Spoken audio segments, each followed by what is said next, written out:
fact the mystery episode X, because I couldn't remember what recording number we were up to. We may have had a few weeks off. Yeah, just not to get into our recording schedule too much, but we've had quite a gap since the last time we did recording. And we record, double episodes. So yeah, this has been a while since we've done one of these. Yeah, and it was a very exciting one. Yeah, for a number of reasons. Potential character death being one of them, of course. I did think it was a bit suspect how many potential instant death traps there were in this cabin in the woods. Yeah, they really laid it on thick, didn't they? Yeah, particularly as somewhere you could go at first level. This one wouldn't have been. So this is technically in the chapter 2 stuff. Okay. So the earliest you would have met this one is probably the level you're at, level 4. Okay. Yeah. But it's still pretty brutal. Yeah. Alright, and yeah, there was... So, I think it was kind of a fun encounter. I think it maybe was a bit more tense than it could have been, considering the enormous cliffhanger right in the middle of it. So again, talking about a recording schedule, we'd intended to have it resolved basically the next week. This is a little bit of behind the scenes. So viewers will get a cliffhanger for a week, right? Before this episode. We had a cliffhanger for like 7 weeks. Yes. Due to people not being able to make recordings, breaks, Jen and I being away. It turned into a much longer cliffhanger for Jen, which was not my intent. Yeah. But things all worked out, and we even got some fun upside. I mean, like, while I am sad that the Day Star, the Summer Star, doesn't have multiple uses and is a single-use only control weather, which is really weird because I read that in the thing and I'm like, then why are you out here? I mean, you do have there to do the quest and check in on this guy. Yeah. But there's something like I love this module. Don't get me wrong. This is probably my favorite module that I've run for anyone or played in. But there are a couple little weird things here and there, and this is one of them. I don't know, but I guess in the end of the day, for the players, you got a different boon. Yes, the plus 10 temporary HP that recovers every long rest. If it was my choice, I wouldn't have given it to you. But anyway. Well, that is an incredible boon. Like, that is like a fighter's level worth of HP. It's not nothing. It comes back every dawn. I'm going to be real strict on that. You rest and don't come to dawn. But this isn't like the... I've played modules in the Underdark or Under the Mountain in the Mad Mage where you just don't know what time it is. Yeah. So generally players are probably going to rest at night anyway, so it's not really a big deal. Perpetual nighttime. Actually, if the sun never rises... Oh my god. Well, as we demonstrated today, the sun is rising. It's just true. Covered by the weather. Correct. Yeah. Which is actually something that I wasn't quite sure how the mechanics of the eternal winter functioned, but it sounds like it is a weather effect that is covering the day. Extremely powerful weather effect, but yes, that is important information for later on, because that could be something like someone just has a fuck off weather machine somewhere and there is no curse. Like there's a lot of things that could potentially be. Yeah, this one is sort of there's been hints to it already so far in other parts of the adventure, but this is probably for sort of the most direct, I would say, piece of information you guys as the players have gotten about the larger story at work. There's a couple threads you guys are pulling on that are their main things. They're things that you guys are supposed to be able to do, but because this module opens up in such a way that you can do a lot of things, but this is probably the first thing that the main thrust of the module is sort of giving you. Yeah. But yeah, overall, and again, they get some creative use out of roll these different checks with a bunch of different abilities. It seems like they're kind of testing the waters there. Yeah, we talked about this a little bit, but using a check that is not native to the actual skill check it's using is interesting. In this particular instance, I found this whole encounter a little bit weird, and I probably wouldn't have run it personally that way, because there wasn't a lot of good real failure conditions. I guess the failure condition in the encounter is if anyone dies and you don't work out the puzzle in 24 hours, they're dead. They're gone. So, I mean, and I want to stress this point, whilst, there was a mechanism in place for Sveta to come back, there was a real chance that you guys left the cabin, didn't figure it out in 24 hours, and Sveta was gone. Which, wow. And her new character wouldn't get the blessing. That's, I mean, we might not have figured it out if we'd left. True. But yeah, it's, and then, of course, it was pretty standard combat. I just like the, of course, I made a big deal in the episode, just the Cold Light Walker had a cool name and an absolutely brilliant art, I think. Yeah. No, it is definitely a cool looking enemy. It actually, I think it's for this module. I think it's a unique monster. That wouldn't surprise me. I will give you a little hint.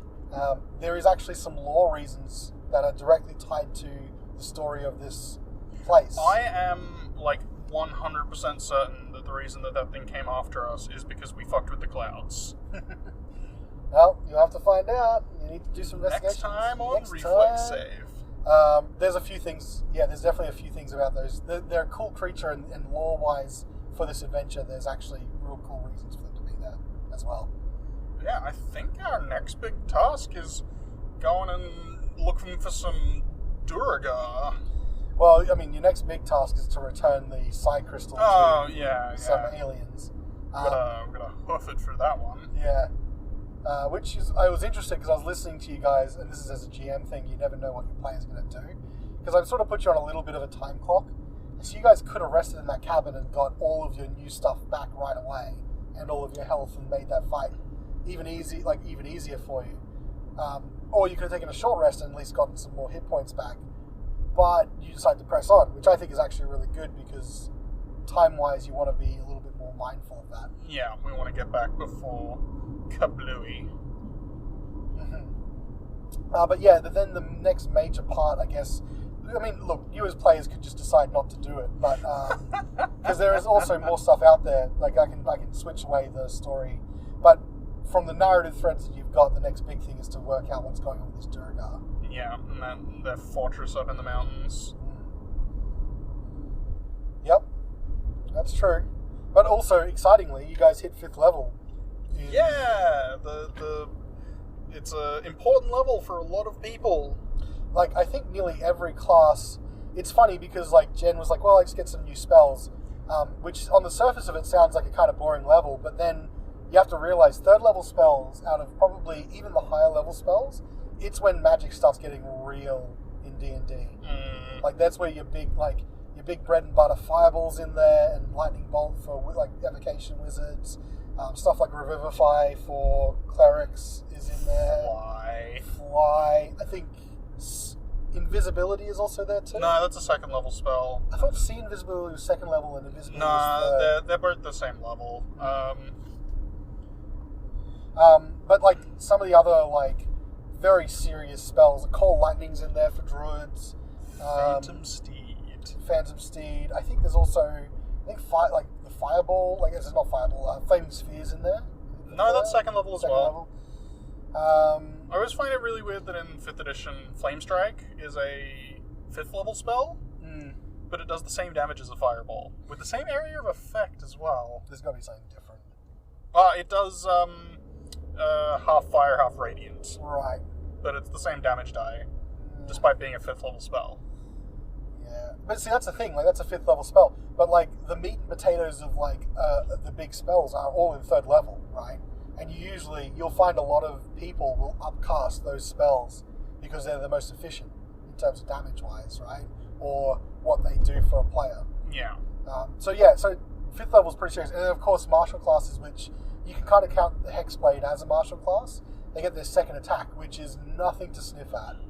Yeah, I mean, some classes get it at 6th, but usually it's your Artificer Battlesmith. And your spell-singing wizard. Yeah, who have their subclass feature at 6 instead of 5. So. Yes, but and they're only what I would call your quarter martial, which you'd think Hexblade's in there would be in there as well, but I think because if you take away its casting identity of a warlock, it has to have a very heavy martial one to make up for it. If you're taking that path, so it's sort of a full martial class. But yeah, that extra attack it is huge, as we saw in that episode as well. Yes, we got we've upgraded the pew to the pew pew. It's true. People just stopping randomly on the road, even though lights are green. Anyway, it's an interesting point in the event. What's the adventure go? Is it 8th? I'm not telling you. Okay, I mean that's fair. Look, all I want to do is hit 6th. 6th is where I want to get onto a Law Bard, because that's when I get to steal spells from other classes. It's so strange that it comes up so late in the Law Bard tree. Like 6th level is pretty deep to be getting. I don't mind it being at 6th level, because like bards get it later anyway, at like level 10 or something, right, where they can steal spells from other classes. But because it comes at like 6th level, you can take other classes' 3rd level spells, which, as we just discussed, is important. Yep. War bards can grab fireballs, they can grab fly, they can grab like paladin and druid spells even. Yeah, the fact they can take it from any spell list, and you look at a paladin spell list or a ranger spell list, because they're like half casters, their lower level spells are sort of usually more potent than they would normally be, because they take because normally for them to cast 3rd level spells they need to be 8th level or something like that. Like they need to be much higher. Yeah. So to sort of compensate, some of their spells are more potent.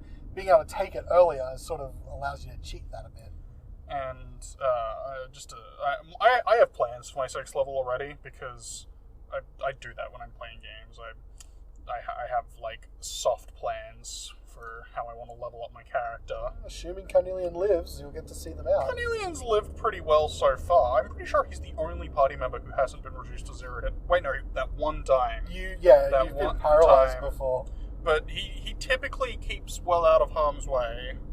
Yeah, which is amazing considering how many final hits he's gotten on creatures. I think you really have to thank the rest of your party for that. You've got a super healing cleric, and you've got a real tanky druid as well. I wasn't intending for him to do as much like rapier stabbing as he's ended up doing, but we don't actually have all that much in the way of like proper martial class, so he's ended up doing more martial than than I've maybe planned. But it's funny, Sveta's probably a big martial dealer, because and she doesn't always have a wild shape up. The other one, of course, is going to be Woden, who is just now switched to a ranged class. Yeah.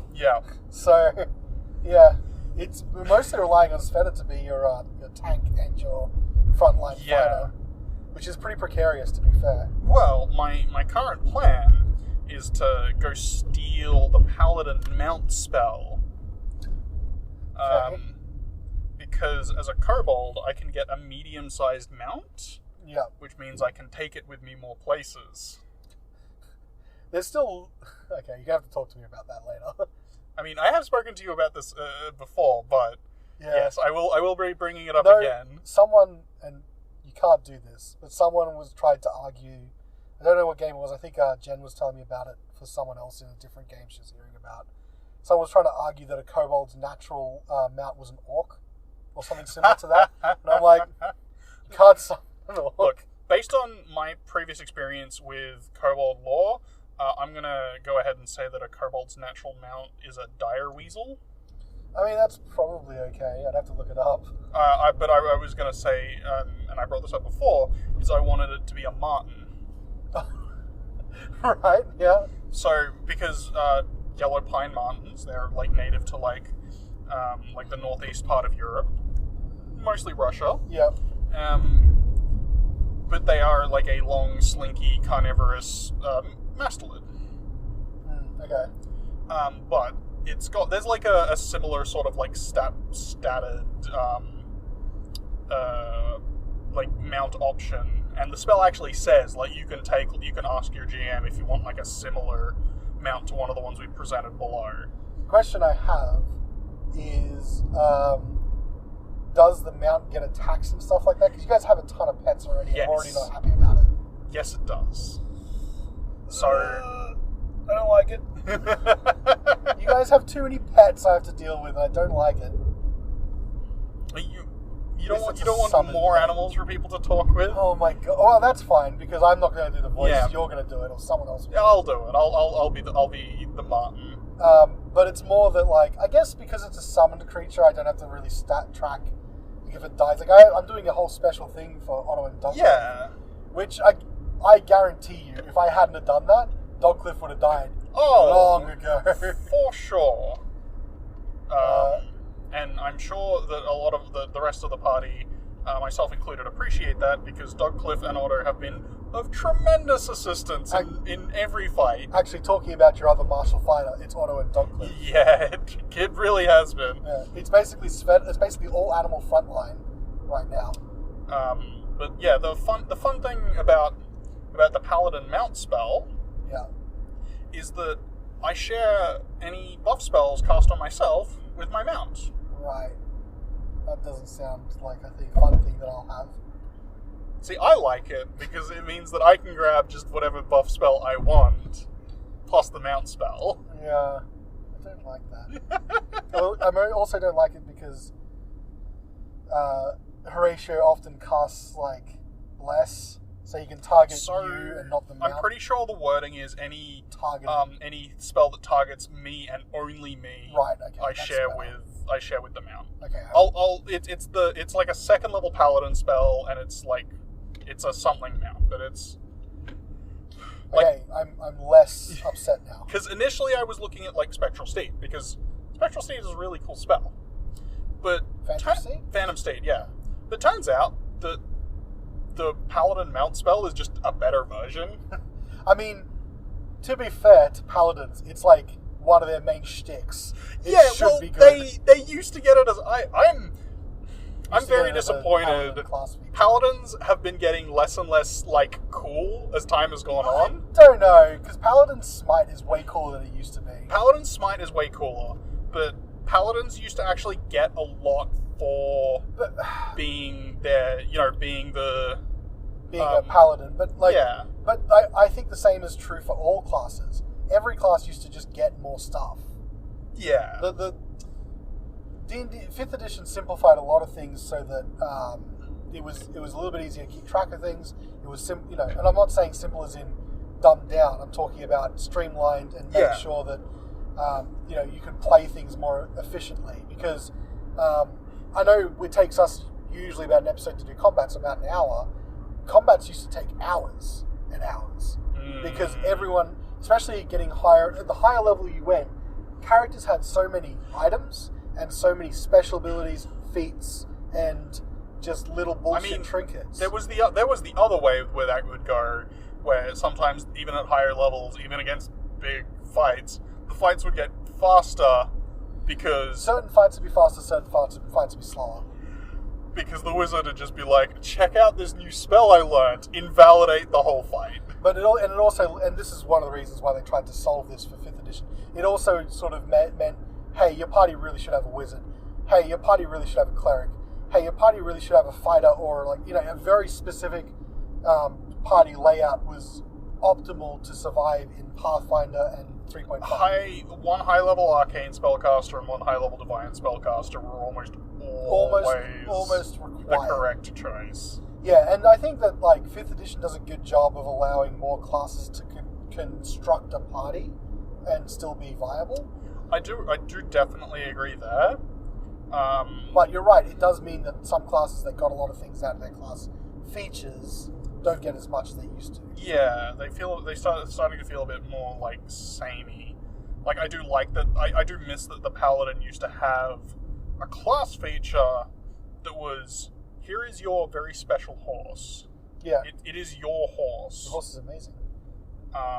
And it's the same with the Rangers. The Ranger and Druids used to have an animal. I can't believe what they let Druids get away with for so long. Yeah. You look at a 3.5 or a Pathfinder Druid, and you're you're telling me this class gets full spellcasting, and it can wild shape and be as tanky as the tankiest frontline you want, and it gets an animal companion. Yeah. And their spells are no joke as Yeah, well. like They had a mix of damage and healing. Like that would...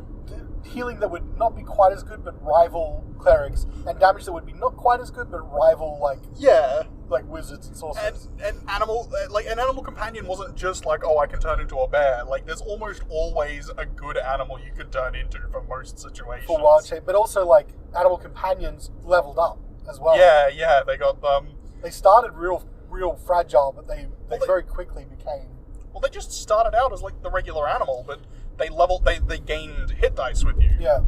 And they also gained... You could teach them abilities and stuff like that along the way. And the other thing...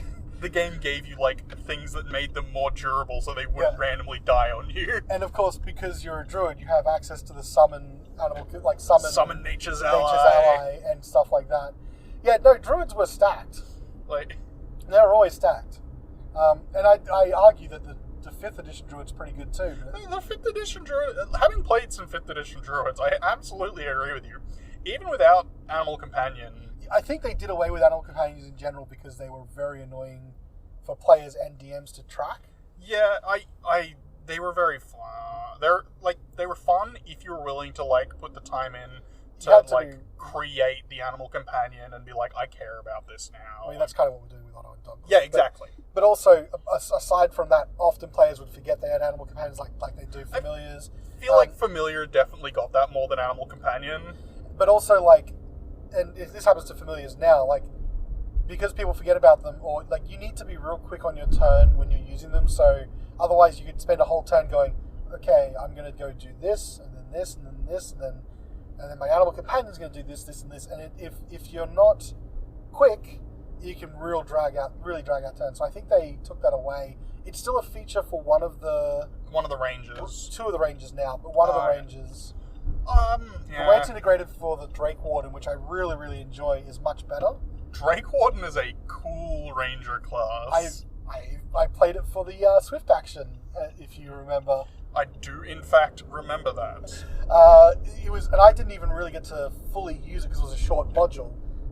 But it was so much fun, and at higher levels you can fly with it. Yeah, which is even cooler. But yeah, it's like giving you an animal companion that's not quite. It's not as, I won't say bad, but it's a bit more interesting than the left lane. Yeah, I know. It's a little bit more interesting than the standard ranger animal companion one. Yeah. So I really enjoyed it.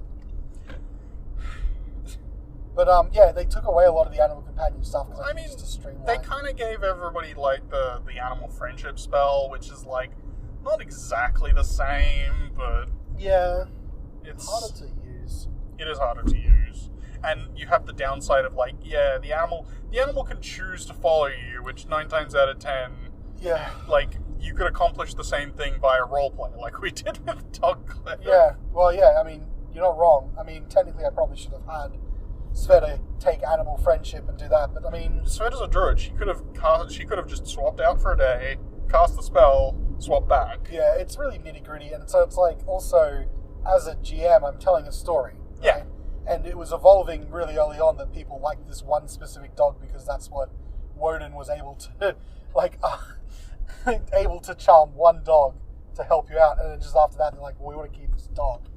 Oh, you didn't say that outright. But I'm like, so this has happened. This has happened to us a lot. Like and particularly in 3.5 games I run, I found this happen all the time, and I think it's just because people like dogs. Yeah, is the party will quickly adopt a dog, and then they will quickly realize that we can't take this dog with us anywhere because it will die the second something looks at it funny. After about level 2, it's basically a death toll. Yeah. That's why I did make this. I mean, as much as like, yes, evil GM, I'm going to target that dog as soon as I've got a free attack and just kill it in one hit. But I'm not that kind of GM. I like to be tough but fair and challenging, but it made more sense for me so I don't have to track so many things. Oh, you know what? What? I need to remind me for the next episode, and I'll have to tell Jem when I get back home. Otto and Dogcliff level 2, they get new abilities. Yay! I actually have it written down what they get, so hell yeah! It didn't come up in that fight. They're just, I mean, Otto's an owlbear and he doesn't have a full owlbear stat block yet, so I imagine, I imagine he's just going to be growing into that. Sort of, and then at a certain point, Dogcliff just I basically because at a certain point, the amount that you level up would outstrip the owlbear. So I'm sort of making it kind of equivalent to a player with its own special abilities. Dogcliff started out as a wolf, didn't he? Wolf stat block, but he was a dog. Yeah. That's correct. I totally forgot about that. I'll let you guys know in chat as well, and I've got it on the sheet, so I'll adjust it. Yeah, cool. I forgot. I totally forgot that I wrote out an entire class progression for Dogcliff and Otto. Hey, we gotta keep them around. They're like the mascot now. They're actually like a full-on player, which I should probably keep in the back of my mind when I'm doing encounters. Yeah, technically a five-person party. 2 people are playing 1 extra person. Because, legitimately, he has enough health to be a person. He has enough damage to be a person. I mean, he's soaking enough damage for us at the moment. Like, he doesn't get, super crazy abilities like a full player would. I guess he's sort of like, they introduced recently